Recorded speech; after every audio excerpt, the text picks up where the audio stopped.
vēl tur bija. Vai princips nauda seko skolēnam nav diskriminējuši attiecībā pret mazajām lauku skolām? Šeit jāsaka, ka princips nauda sekā skolēnam, manuprāt, darbojās pietiekami veiksmīgi. Un jāsaka, ir arī tas, ka izglītības ministrija ir ieviesusi šos te blīvumu koeficientus tiem novadiem, kuriem šis te skolēnu skaits, iedzīvotāju skaits uz 1 kvadrātkilometri ir mazāks par 0,5. Ja?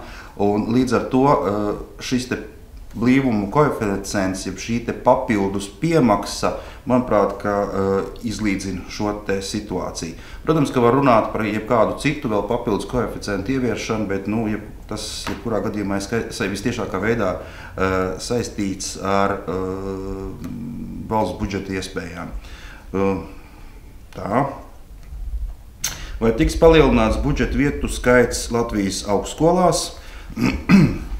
Es domāju, ka palielinoties finansējumam noteikti, ka tiks palielināts budžeta vietu skaits Latvijas augstskolās, jo mans viedoklis ir tāds, ka mēs nevaram skatīties atrauti. Mums jāskatās arī uz mūsu kaimiņu valstīm un jāsaprot šī te mūsu rīcība. Proti, Zviedrijā augstākā izglītība ir par brīvu Eiropas Savienības pilsoņiem.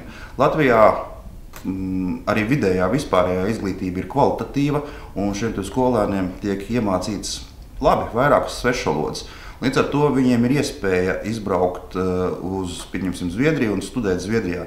Ja cilvēks izbrauc uz Zviedriju, pieņemsim, 5 gadus nostudē Zviedrijā, un saņem Zviedru augstskolas, Stokholmas universitātes diplomu, tad ir diezgan naivi cerēt, ka šis te cilvēks atgriezīsies Latvijā. Es domāju, ka šis ir ļoti nopietns jautājums, un augstākā izglītībā budžeta vietu skaits ir viens no instrumentiem, kā saglabāt jauniešus ar labu izglītību šeit, Latvijā, priekš Latvijas tautsaimniecības. Mans viedoklis ir tāds, ka budžeta vietu skaits būtu jāpalielina.